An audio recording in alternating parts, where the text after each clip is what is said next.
സംസ്ഥാനത്തിന്റെ സാമ്പത്തിക അവലോകന റിപ്പോർട്ട് ധനമന്ത്രി സഭയിൽ അവതരിപ്പിച്ചു. സംസ്ഥാനത്തെ സാമ്പത്തിക വളർച്ച 7.18% എന്ന റിപ്പോർട്ട് പ്രളയവും ഓഖിയും സാമ്പത്തിക വളർച്ചയെ ബാധിച്ചതായും സംസ്ഥാനത്തിന് അധിക ചെലവ് സൃഷ്ടിച്ചതായും റിപ്പോർട്ടിൽ പരാമർശിക്കുന്നു. കഴിഞ്ഞ 2017-18 വർഷത്തെ സാമ്പത്തിക അവലോകന റിപ്പോർട്ടാണ് ധനമന്ത്രി തോമസ് ഐസക് സഭയുടെ മേശപ്പുറത്ത് വെച്ചത്. സംസ്ഥാനത്തെ സാമ്പത്തിക വളർച്ചാ നിരക്ക് 6.22%-ൽ നിന്ന് 7.18%-മായി വർദ്ധിച്ചു. എന്നാൽ പ്രളയവും ഓഖിയും സാമ്പത്തിക വളർച്ചയെ സാരമായി ബാധിച്ചു. നവകേരള നിർമ്മാണം പൂർത്തിയാകുമ്പോൾ ധനക്കമ്മി ഉയരുമെന്നും പ്രളയ സെസ് വൈകുന്നത് ധനക്കമ്മിയെ ബാധിക്കുമെന്നും റിപ്പോർട്ടിൽ വ്യക്തമായി സൂചിപ്പിക്കുന്നുണ്ട്. എന്നാൽ ചെലവ് ചുരുക്കലല്ല കൂട്ടലാണ് സർക്കാർ നയമെന്നും സാമ്പത്തിക മാന്ദ്യത്തെ മറികടക്കുമെന്നും ധനമന്ത്രി തോമസ് ഐസക് പറഞ്ഞു. ഈ ഒരു സാഹചര്യത്തിൽ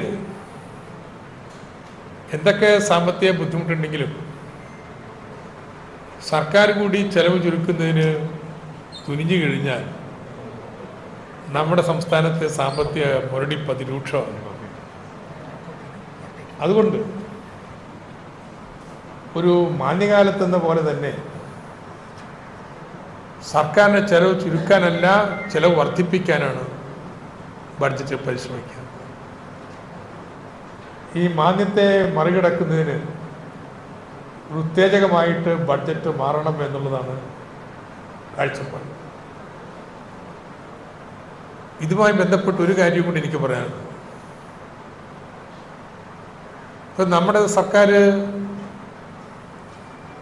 സ്റ്റാറ്റിസ്റ്റിക്സ് ഡിപ്പാർട്ട്മെൻറ്റ് കേന്ദ്ര സർക്കാർ പറയുന്ന മെത്തേഡ് പരിപൂർണമായി പാലിച്ചുകൊണ്ടാണ് എസ്റ്റിമേറ്റ് ഉണ്ടാക്കുന്നത്. പക്ഷെ കേന്ദ്ര സർക്കാർ സമീപകാലത്തായിട്ട് ദേശീയ വരുമാന കണക്കുകൾ കാർഷിക ഉൽപ്പന്നങ്ങളുടെ മൊത്തം വില സൂചികയിൽ വർധനവുണ്ടെന്നും റവന്യൂ വരുമാനം 9.8%-ആണെന്നും റിപ്പോർട്ടിൽ പറയുന്നു. 2017-18 GST നികുതി വരുമാനത്തിൽ വളർച്ചാ നിരക്ക് 15.24%-ആണ്. 2016-ൽ ഇത് 10.1%-ആയിരുന്നു. ചരക്ക് സേവന നികുതി കേരളത്തിന് കാര്യമായ നേട്ടമുണ്ടാക്കിയിട്ടില്ലെന്നും ലോട്ടറി വരുമാനവും പ്രവാസി നിക്ഷേപത്തിന്റെ വളർച്ചാ നിരക്കും കുറഞ്ഞെന്നും റിപ്പോർട്ടിൽ പറയുന്നു. നിയമസഭയിൽ നിന്നും റിനു ശ്രീധർ. പ്രളയാനന്തര പുനർനിർമ്മാണ നഷ്ടപരിഹാര ധനസഹായം ഫെബ്രുവരി 15-നുള്ളിൽ നൽകുമെന്ന് മന്ത്രി ഇ ചന്ദ്രശേഖരൻ.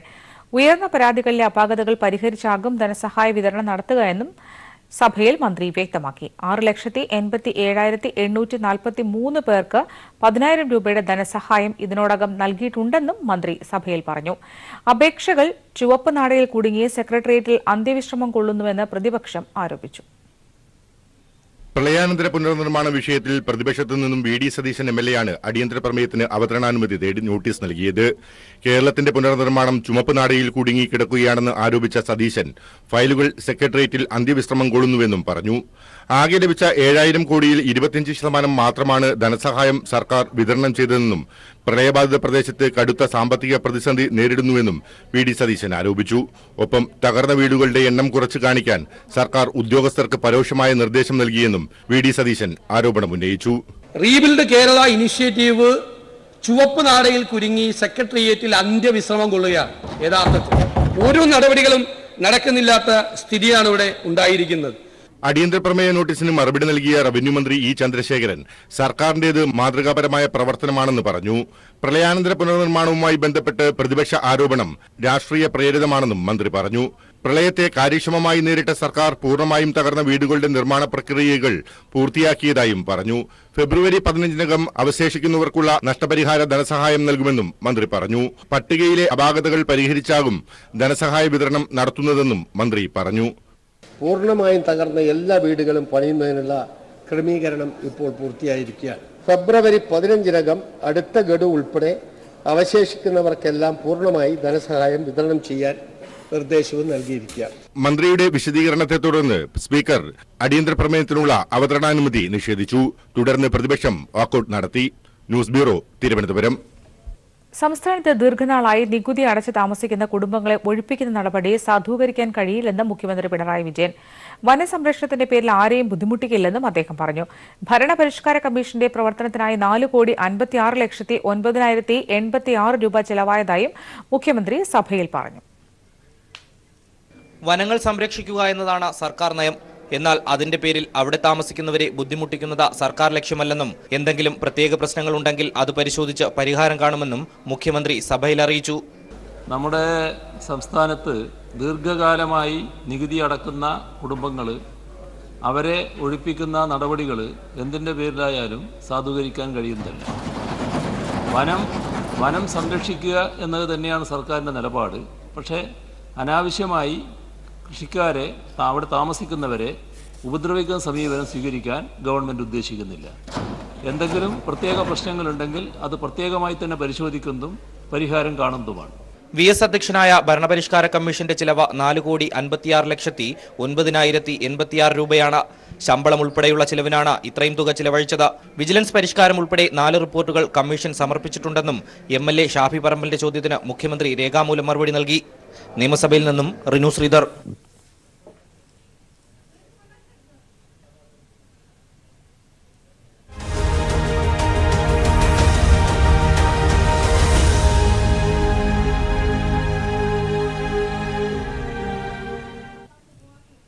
പരസ്യമായി കൊമ്പുകോർത്ത് PJ ജോസഫ്. ജോസ് കെ മാണിയുടെ കേരള യാത്രയ്ക്ക് സമാന്തരമായി PJ ജോസഫ് തലസ്ഥാനത്ത് സംഘടിപ്പിച്ച പ്രാർത്ഥനായജ്ഞ പരിപാടി ജോസഫ് വിഭാഗത്തിന്റെ ശക്തി പ്രകടനം കൂടിയായി. മാണിയുടെ പാളയത്തിൽ നിന്ന് നിരവധി ജനറൽ സെക്രട്ടറിമാർ പങ്കെടുത്ത പരിപാടിയിൽ PC ജോർജിന്റെ സാന്നിധ്യവും ശ്രദ്ധേയമായി. കോഴയ്ക്കെതിരെയുള്ള സമരമായതിനാലാണ് മാണി പങ്കെടുക്കാത്തതെന്ന് പരിപാടിക്ക് ശേഷം PC ജോർജ് പരിഹസിച്ചു.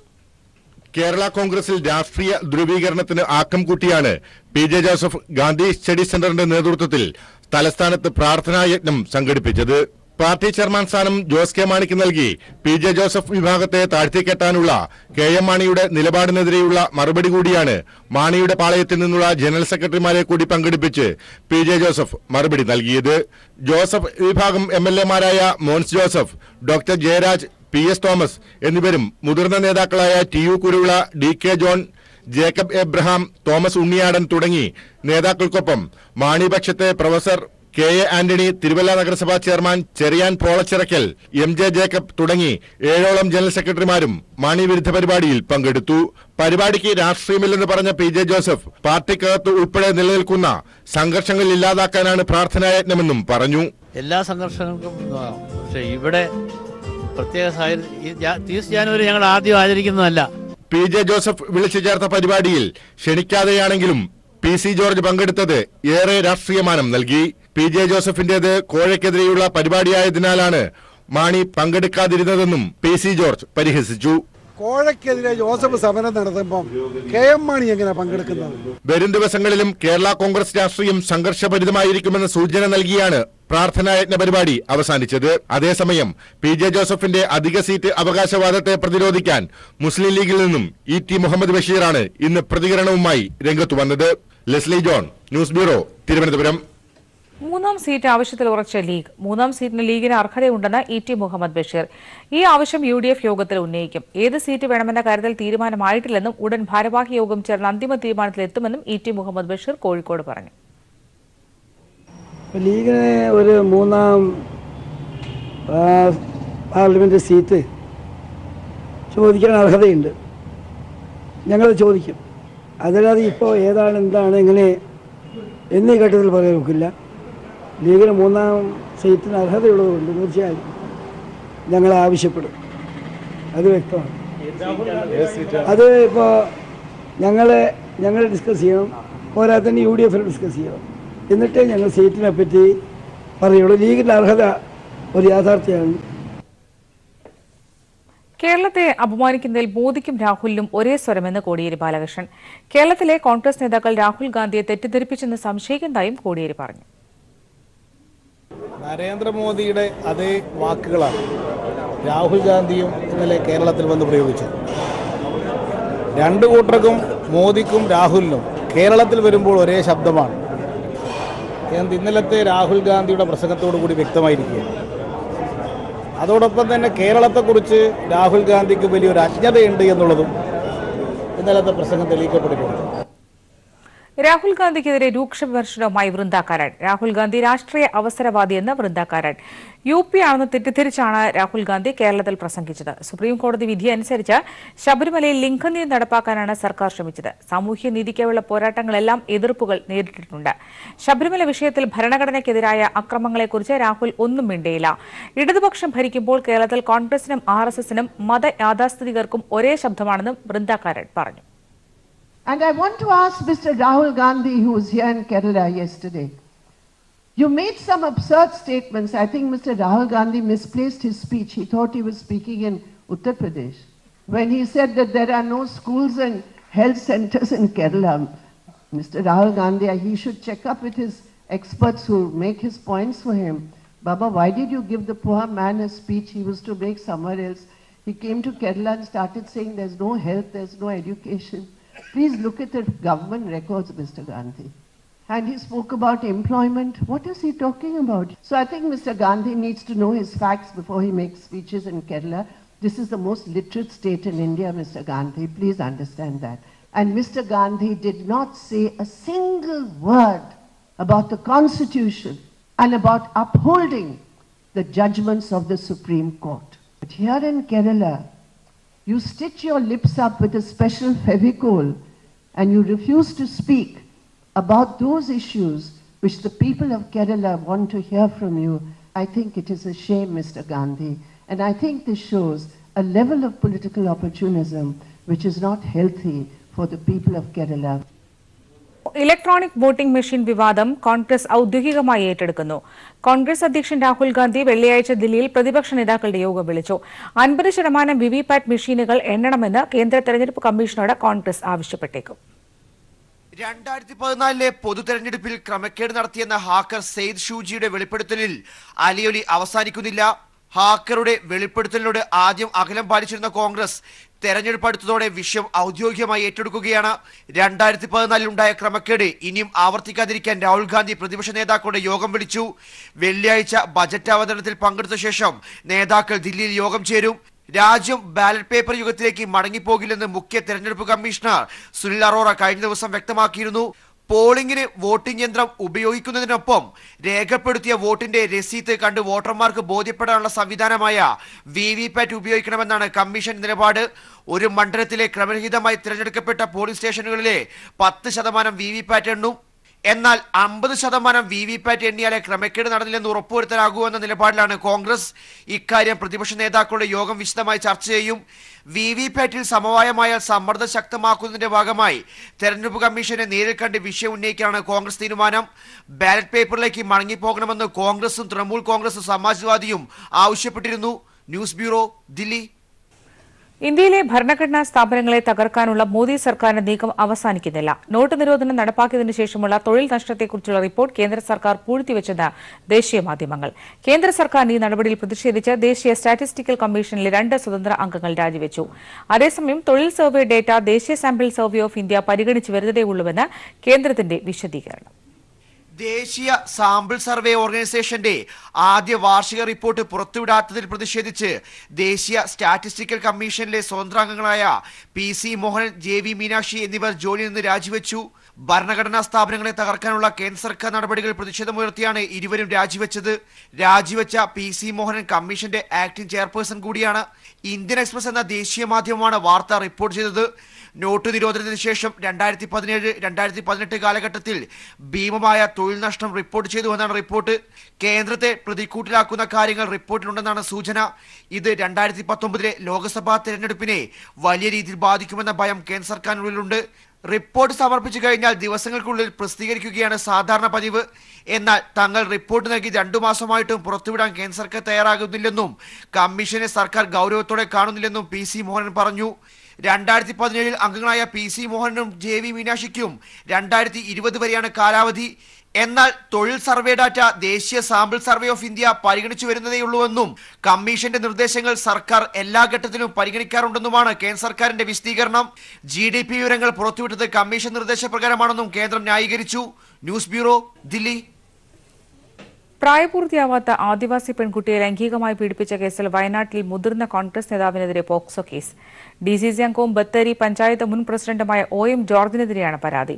അതേസമയം കേസ് ഒതുക്കാൻ പ്രതിയും കോൺഗ്രസ് നേതാക്കളും ഇടപെട്ടതായി ബന്ധുക്കൾ ആരോപിച്ചു.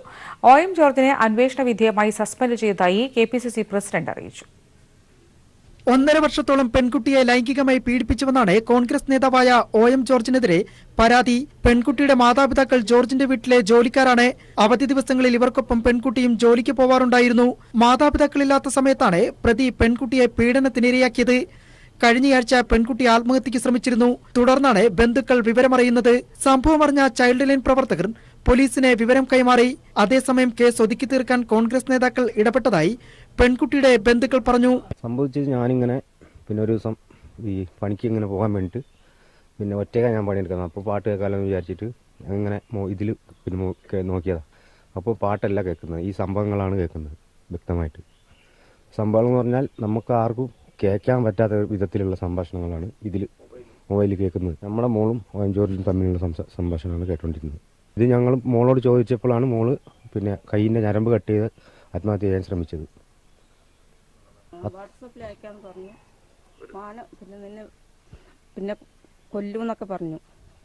കൊന്നിട്ട് പിന്നെ ഞാൻ പുറത്ത് പറയരുത്, ചേച്ചീനോട് വരെ പറയരുത്, നിന്റെ വീട്ടുകാരോട് പറയരുത് എന്നൊക്കെ പറഞ്ഞ് മോളെ ഭീഷണിപ്പെടുത്തി, മോളെ പഠിത്തം വരെ മുടക്കി. സംഭവിച്ചത് പിന്നെ ഉമ്മർ എന്ന് പറഞ്ഞ ആൾ ഇന്നലെ എന്നെ വിളിച്ചിട്ട് പറഞ്ഞു, ഇത് സാവകാശം ഒത്തുതീർപ്പാക്ക്, നിങ്ങൾക്ക് പൈസ വേണമെങ്കിൽ എന്നാ വെച്ചാൽ തരാം എന്നാണ് പറഞ്ഞത്. അയാൾ കോൺഗ്രസിൻ്റെ ഒരു നേതാവാണ്. എന്ത് നേതാവാണെന്ന് എനിക്കറിയില്ല. നേതാവാണ് അയാൾ, കോൺഗ്രസിൻ്റെ ഒരു നേതാവ് തന്നെയാണ് അയാൾ. പോക്സോ നിയമം, ആദിവാസി വിഭാഗങ്ങൾക്കെതിരായ അതിക്രമം തടയൽ തുടങ്ങിയ വകുപ്പുകൾ പ്രകാരമാണ് കേസെടുത്തിരിക്കുന്നത്. ഡിവൈഎസ്പി കുബേരൻ നമ്പൂതിരിയാണ് കേസന്വേഷിക്കുന്നത്. അതേസമയം KM ജോർജിനെ പാർട്ടിയിൽ നിന്ന് പുറത്താക്കിയതായി KPCC പ്രസിഡന്റ് അറിയിച്ചു. അദ്ദേഹത്തെ അന്വേഷണ വിധേയമായി പാർട്ടിയിൽ സസ്പെൻഡ് ചെയ്തിരിക്കുന്നു. അന്വേഷണം നടത്തും. മാത്രമല്ല അദ്ദേഹം കുറ്റക്കാരനെന്ന് പറഞ്ഞാൽ ഒരുപക്ഷെ പാർട്ടിയിൽ നിന്നത്തേക്കുമായിട്ട് അദ്ദേഹത്തെ പുറത്താക്കും. അതൊന്നും ഒരു നിമിഷം ഞങ്ങൾ കാത്തിരിക്കില്ല. കുറ്റം ചെയ്തവർ എത്ര വലിയവനായാലും ഈ പാർട്ടിയിൽ അവർക്ക് സ്ഥാനം ഉണ്ടായിരിക്കില്ല. അതേസമയം പ്രതി ഒളിവിലാണെന്നും ഉടൻ അറസ്റ്റ് ചെയ്യുമെന്നും പോലീസ് വ്യക്തമാക്കി. News bureau, Wayanad. ജെറ്റ് എയർവേസിന്റെ കിട്ടാക്കട ഓഹരികളാക്കി മാറ്റാൻ SBIയുടെ നീക്കം. നഷ്ടത്തിലോടുന്ന ജെറ്റ് എയർവേസിന്റെ വായ്പാ തുക 15% ഓഹരികളാക്കി മാറ്റാനാണ് ആലോചന. പൊതുമേഖലാ വിമാന കമ്പനിയായ എയർ ഇന്ത്യയുടെ ഓഹരി വിൽക്കാൻ ശ്രമം നടക്കുന്നതിനിടെയാണ് ഒരു പൊതുമേഖലാ ബാങ്ക് തന്നെ നഷ്ടത്തിലോടുന്ന കമ്പനിയുടെ ഓഹരി ഏറ്റെടുക്കുന്നത്. കോടികളുടെ കിട്ടാക്കടമുള്ള SBIയാണ് വായ്പ ഓഹരിയാക്കി മാറ്റുന്നതെന്നതും ശ്രദ്ധേയമാണ്. $1.14 ബില്യൺ കടമുള്ള ജെറ്റ് എയർവേസിന് 8000 കോടിയുടെ വായ്പ നൽകിയത് ഇന്ത്യൻ ബാങ്കുകളാണ്. ഇതിൽ തന്നെ ബഹുഭൂരിഭാഗം വായ്പയും നൽകിയതാകട്ടെ SBIയും. ഈ വായ്പാ തിരിച്ചടവ് മുഴുവൻ മുടങ്ങി പൂർണ്ണമായും നഷ്ടത്തിലോടവെയാണ് തങ്ങളുടെ വായ്പ ഷെയറുകളാക്കി മാറ്റാൻ ജെറ്റ് എയർവേസ് തീരുമാനിച്ചത്. തീരുമാനം വന്നതിന് പിന്നാലെ സമ്മർദ്ദങ്ങൾക്ക് വഴങ്ങി ലോൺ തിരിച്ചടവിന് ആവശ്യപ്പെടാതെ നൽകിയ വായ്പകൾ ഓഹരിയാക്കി മാറ്റാനായിരുന്നു SBI ആലോചന. 31% ഓഹരി വിൽക്കാൻ ഒരുങ്ങുന്ന സ്ഥാപകൻ നരേഷ് ഗോയലിന്റെ ഓഹരിയിൽ 15% ഈ രീതിയിൽ SBI ഏറ്റെടുക്കുക.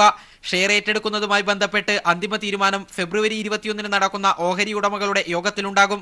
പൊതുമേഖലാ വിമാന കമ്പനിയായ എയർ ഇന്ത്യയുടെ ഓഹരി വിൽക്കാൻ ശ്രമം നടക്കുന്നതിനിടെയാണ് ഒരു പൊതുമേഖലാ ബാങ്ക് തന്നെ നഷ്ടത്തിലോടുന്ന സ്വകാര്യ കമ്പനിയുടെ ഓഹരി ഏറ്റെടുക്കുന്നത് എന്നതും ശ്രദ്ധേയമാണ്. എടുത്ത വായ്പയ്ക്ക് പകരം കമ്പനിയുടെ ഓഹരി ഏറ്റെടുക്കുന്ന തെറ്റായ കീഴ്വഴക്കത്തിലൂടെ ബാങ്കിന്റെ കിട്ടാക്കടം കൂടിയാണ് വർദ്ധിക്കുന്നത്. വായ്പകൾ ഓഹരികളാക്കി മാറ്റുന്ന എവർഗ്രീനിംഗ് രാജ്യത്തെ സാധാരണക്കാരുടെ കാര്യത്തിൽ RBI യാതൊരു കാരണവശാലും അനുവദിക്കാറില്ല. എന്നാൽ ഇവിടെയാകട്ടെ വിഷയത്തിൽ RBI മൗനം പാലിക്കുകയും ചെയ്യുന്നു. ഇത് വിഷയത്തിൽ കേന്ദ്ര സർക്കാർ സമ്മർദ്ദം ഉണ്ടായിട്ടുണ്ടെന്ന യാഥാർത്ഥ്യമാണ് ചൂണ്ടിക്കാട്ടുന്നത്. തീരുമാനത്തിനെതിരെ ബാങ്ക് ജീവനക്കാർ ഉൾപ്പെടെയുള്ളവരുടെ ഭാഗത്തുനിന്ന് വരും ദിവസങ്ങളിൽ ശക്തമായ പ്രതിഷേധം ഉയരാനിടയുണ്ട്. News bureau, Delhi. കേന്ദ്ര സർക്കാരിന്റെ ജനദ്രോഹ നയങ്ങൾക്കെതിരെ കർഷകർ, വിമുക്ത ഭടന്മാർ, യുവാക്കൾ, വനിതകൾ ഉൾപ്പെടെയുള്ളവരുടെ നേതൃത്വത്തിൽ നടക്കുന്ന ഇന്ത്യ യുണൈറ്റഡ് പ്രക്ഷോഭത്തിന് തുടക്കമായി. 9 ദിവസം നീളുന്ന ധർണാ സമരത്തിൽ വിവിധ വിഭാഗങ്ങളിലെ 40-ലേറെ സംഘടനകൾ അണിനിരക്കുന്നുണ്ട്. ജനവിരുദ്ധ നയങ്ങൾ പിന്തുടരുന്ന കേന്ദ്ര സർക്കാരിന്റെ 4.5 വർഷക്കാല ഭരണത്തിനെതിരെ 40-ലേറെ സംഘടനകളുടെ നേതൃത്വത്തിലാണ് ഇന്ത്യ യുണൈറ്റ്സ് പ്രക്ഷോഭം. 9 ദിവസം നീളുന്ന ധർണാ സമരത്തിനാണ് ജന്തർ മന്ദിറിൽ തുടക്കമായത്. കേന്ദ്ര സർക്കാരിന്റെ ഭരണത്തിൽ സമസ്ത ജനവിഭാഗങ്ങളുടെയും ജീവിതം ദുസ്സഹമായി. കർഷക ആത്മഹത്യകൾ വർദ്ധിക്കുന്ന നിലയിൽ കാർഷിക മേഖല തകർന്നു. തൊഴിലില്ലായ്മ രൂക്ഷമാകുന്നു. പശുസംരക്ഷണത്തിന്റെ പേരിൽ കൊലപാതകങ്ങൾ നടക്കുന്നു. കേന്ദ്ര സർക്കാരിന്റെ പിന്തുണയിൽ വർഗീയ വിഭജനം ശക്തമാകുന്നു തുടങ്ങി നിരവധി വിഷയങ്ങൾ ഉയർത്തിയാണ് സമരം.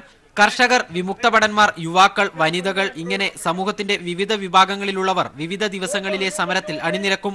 1-ാം ദിവസമായ ഇന്ന് വിമുക്ത ഭടന്മാരുടെ നേതൃത്വത്തിലാണ് ധർണ.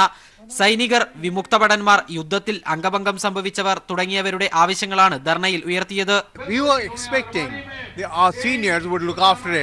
Somehow they were so busy with other things that this got sidelined. Now we are pushing those issues which should have been looked after many years ago. starting with the third pay commission. സമരത്തിന്റെ സമാപന ദിവസമായ ഫെബ്രുവരി 7-ന് വിവിധ രാഷ്ട്രീയ പാർട്ടികളെ ധർണയിലേക്ക് ക്ഷണിച്ചിട്ടുണ്ട്. തങ്ങൾ ഉന്നയിക്കുന്ന ആവശ്യങ്ങൾ മുൻനിർത്തി പൊതുതെരഞ്ഞെടുപ്പിനെ നേരിടാനും തെരഞ്ഞെടുപ്പ് അജണ്ട നിശ്ചയിക്കാനും പാർട്ടികളോട് സമരസമിതി അന്നേ ദിവസം ആഹ്വാനം ചെയ്യും. News bureau, Delhi. സംസ്ഥാനത്ത് സ്വർണ്ണവില സർവകാല റെക്കോർഡിലേക്ക്. പവന് 200 രൂപ ഉയർന്ന് 24,600 രൂപയിലെത്തി. മലയാളികളെ ഞെട്ടിച്ചുകൊണ്ട് സംസ്ഥാനത്തെങ്ങും സ്വർണ്ണവില മുൻപെങ്ങുമില്ലാത്ത വിധം സർവകാല റെക്കോർഡിലെത്തി. സ്വർണ്ണവില വീണ്ടും ഉയർന്ന് പവന് 24,600 രൂപയായി മാറി. 200 രൂപയാണ് ഒറ്റയടിക്ക് കൂടിയത്. കഴിഞ്ഞ ശനിയാഴ്ച പവന് 400 രൂപ കൂടിയിരുന്നു. ഇന്നത്തെ നിലവാരപ്രകാരം ഗ്രാമിന് 3,075 രൂപയായി ഉയർന്നു. ഒരു മാസത്തിനിടെ പവന് 1,200 രൂപയോളമാണ് വർധനവുണ്ടായത്. പവന് 400 രൂപ കൂടി ഉയർന്നാൽ 25,000 എന്ന നാഴികക്കല്ലിലെത്തും സ്വർണ്ണവില. അമേരിക്ക ഭരണപ്രതിസന്ധിയിലേക്ക് നീങ്ങുമോ എന്ന ആശങ്കയിൽ അന്താരാഷ്ട്ര വിപണിയിൽ സ്വർണ്ണവില കുതിച്ചുയർന്നതാണ് ആഭ്യന്തര വിപണിയിലും ഇത് പ്രതിഫലിപ്പിച്ചത്. 2019-20 കാലയളവിൽ ആഗോള സാമ്പത്തിക മാന്ദ്യത്തിന് സാധ്യതയുണ്ടെന്ന മുന്നറിയിപ്പുകളും വരും ദിനങ്ങളിൽ സ്വർണ്ണവിലയിൽ പ്രതിഫലിക്കും. മാന്ദ്യസമയത്തെ സുരക്ഷിത നിക്ഷേപം എന്ന നിലയിൽ സ്വർണത്തിന് ഡിമാൻഡ് കൂടാറുണ്ടെന്നുമാണ് വിപണിയിലെ വിലയിരുത്തൽ. News desk. റീറ്റ ഹൈജീൻ കമ്പനിയുടെ പുതിയ ഉൽപ്പന്നമായ കോളിൻ പ്രീമിയം സാനിറ്ററി നാപ്കിനുകൾ വിപണിയിലിറക്കി. ഗ്രാഫൻ ആനിയോൺ, ഹെർബൽ മാഗ്വേർഡ് എന്നിങ്ങനെ 2 തരം പ്രീമിയർ നാപ്കിനുകളാണ് കമ്പനി പുറത്തിറക്കിയത്. Reeta hygiene director Jithi Joseph, ASM Haseena, R&D മേധാവി ജിനോജ് എന്നിവർ വാർത്താസമ്മേളനത്തിൽ പങ്കെടുത്തു. അന്താരാഷ്ട്ര വിപണിയിൽ ഏറെ പ്രചാരം ലഭിച്ച പ്രീമിയം നാപ്കിനുകൾ ആദ്യമായാണ് ഇന്ത്യൻ വിപണിയിൽ എത്തുന്നതെന്ന് കമ്പനി മേധാവികൾ പറഞ്ഞു. വാതുവെപ്പ് കേസിൽ BCCI ആജീവനാന്ത വിലക്ക് ഏർപ്പെടുത്തിയ ക്രിക്കറ്റ് താരം S. ശ്രീശാന്ത് സമർപ്പിച്ച ഹർജി സുപ്രീംകോടതി 2 ആഴ്ചയ്ക്ക് ശേഷം പരിഗണിക്കും. അധിക രേഖകൾക്ക് മറുപടി നൽകാനാണ് 2 ആഴ്ച സമയം നൽകിയിരിക്കുന്നത്. ആജീവനാന്ത വിലക്ക് 5 വർഷമായി പരിമിതപ്പെടുത്താൻ ശ്രീശാന്തിന് വാദിക്കാമെന്നും ഇതുമാത്രമാണ് ശ്രീശാന്തിന് വാദിക്കാനാകുന്ന കാര്യമെന്നും സുപ്രീംകോടതി ചൂണ്ടിക്കാട്ടി. എന്തിനാണ് കുറെ പണം കയ്യിൽ കരുതിയതെന്ന ചോദ്യത്തിന് അനാഥാലയത്തിന് നൽകാൻ വേണ്ടിയാണെന്നായിരുന്നു ശ്രീശാന്തിന്റെ വാദം. കസ്റ്റഡിയിൽ വെച്ച ദില്ലി പോലീസ് തന്നെ മർദ്ദനത്തിന് ഇരയാക്കിയതിനെ തുടർന്നാണ് 2013 ആദ്യ കുറ്റസമ്മതം നടത്തേണ്ടി വന്നതെന്ന് ശ്രീശാന്ത് കോടതിയിൽ വാദിച്ചു. ജസ്റ്റിസുമാരായ അശോക് ഭൂഷൺ, KM ജോസഫ് എന്നിവരുടെ ബെഞ്ചാണ് ഹർജി പരിഗണിച്ചത്. 2013 IPL ഒത്തുകളി കേസിനെ തുടർന്നാണ് BCCI ശ്രീശാന്തിന് ആജീവനാന്ത വിലക്ക് ഏർപ്പെടുത്തിയത്.